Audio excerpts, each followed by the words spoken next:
What's going on, guys and girls? My name is Dodge Gaming, and today I wanted to do another spotlight video on the open world games of 2017, or at least some of them. Each year in gaming, no matter the generation, brings a plethora of new open world games and ideas with those games to the virtual table.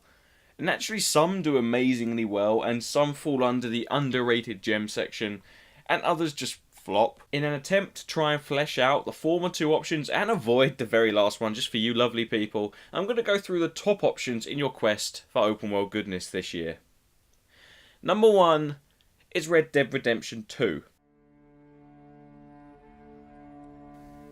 Now this game didn't make it onto my top 6 most anticipated games, because even though I loved the first one, it's not like one of my favourite games ever, but for a lot of people it is. It's not the first one. Before you do that, before you comment, it's not the first one, I know that, don't worry. But the first Red Dead Redemption is a lot of people's favourite game, so it's top of the list this time round. It's no surprise that Rockstar's Western Romp has a sequel. What was surprising was the announcement that it was going to be released in 2017. With practically no fanfare and prior build-up, a teaser trailer was released back in late 2016, offering a brief but titillating glimpse into its world. No proper information has been released as of yet, and no extended gameplay, but hopes are high, and given Rockstar's extensive success and pedigree, I have a decent amount of confidence in this being as much, if not more of a success, as the first one in this now official duo. I thought you were family. Number 2 is Ghost Recon Wildlands. This one did make it onto my top 6 most anticipated games. And Ubisoft has a long history of open world gaming, but with the relative success of Far Cry 3 and 4, both very good games in and of themselves, and then the stop-start success of the aforementioned Division. Now, as far as all reports are concerned, the game is thriving again. Ubisoft seem to have had the idea of combining the two games and their ideas together. The result is a promising cocktail of open missions that can be interpreted and played out as you or your whole squad sees fit. Combined with the Ghost Recon style of stealth and the fact that it supports drop-in, drop-out, 4-player co-op, Wildlands is hopefully going to be one of the most fun multiplayer co-op games of the year. Most of us fear death. But for the Santa Blanca drug cartel, death is a saint. Number 3, Horizon Zero Dawn. Now, as a devout Xbox fan, I am a little bit loath to put this on the list. I'm kidding, don't worry. But Zero Dawn is looking more and more promising with each reveal. To us, who attacked the tribe.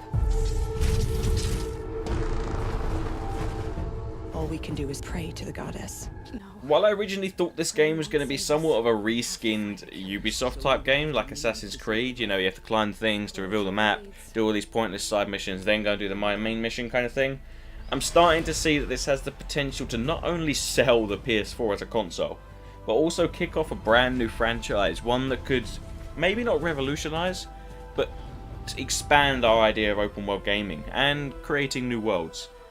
The open world looks stunning and it's full of curiosities, and I really hope for the future of third-person adventure games that it does do well. There's so much more to discover before the world ends. Is that our golden world? That's Habitat 7. New Earth, if we're lucky. Number 4 is Mass Effect Andromeda. Another game that made it onto my top 6 most anticipated. It's no secret that I do like open world games. While Mass Effect might not count as open world in the standard sandbox sense, like Ghost Recon or Horizon Zero Dawn, I'm including it on this list due to the series' wonderful world, story, and the way the game is designed with its multiple pathways and stories that you can develop, or not. That and the fact that recent footage of Andromeda shows that BioWare seems to have extended their idea of level and world design, with footage showing pretty large areas to explore and fight in, probably down to the advanced, or more advanced, power of this gen's consoles.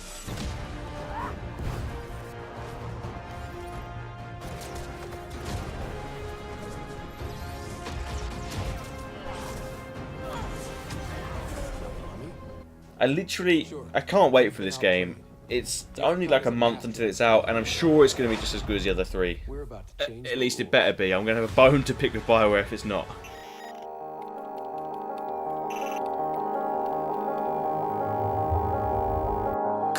Watch me like I'm an ordinary man. Have a look in my eyes. Number 5 is one that I haven't talked about much. I haven't even talked about it with friends because there's not enough to be known about it yet. Cyberpunk 2077? Let's go with 2077. Cyberpunk 2077. Little is known about this particular open world RPG as of right now, but there are plenty of reasons to be excited. First and foremost is its developers CD Projekt Red.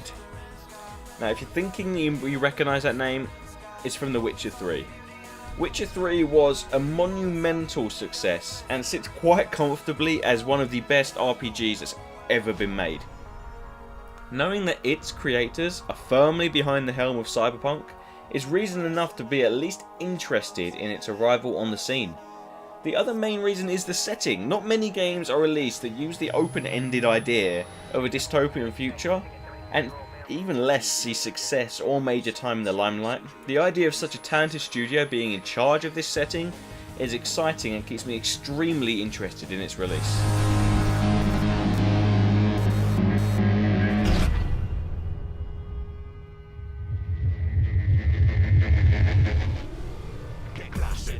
This is the voice of the agency, with a message for Vicente Villarreal, kingpin of the Los Muertos gang.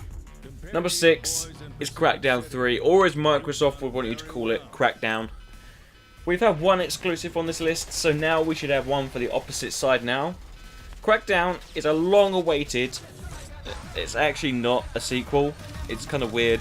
I don't know. People aren't really sure whether it's a prequel or anything, but I'm going to call it a reboot.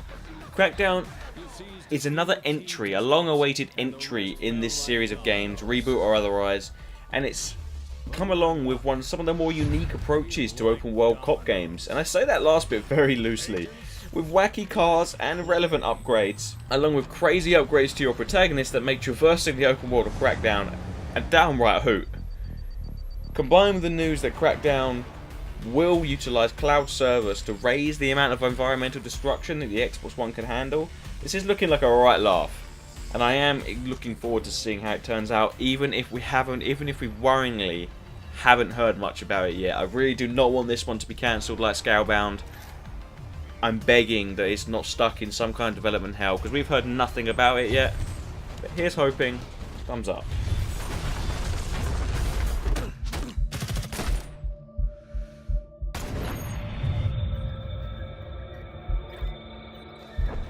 Number 7 is Sniper Ghost Warrior 3. Sniper Ghost Warrior games have always done multiple things well, like level design, the semi-stealth, semi-not, depending on what you want to do, the linear missions of 1 and 2, and of course sniping using smart level design, good AI, great vertical design. I'm extremely excited to see how Sniper Ghost Warrior 3 does on release, especially since it's going to be the first one of the series to be set in a completely open world. Think Far Cry, but more snipey. Although if you played Far Cry like I did, there was a lot of sniping involved. But there's going to be assassination targets, lots of other good stuff. It reminds me of if you took the new Ghost Recon Wildlands that I talked about before, shrunk it down a little bit, and then just made it one person with a sniper rifle taking out people. It looks really cool. I'm really looking forward to it, and I really, really hope it does well.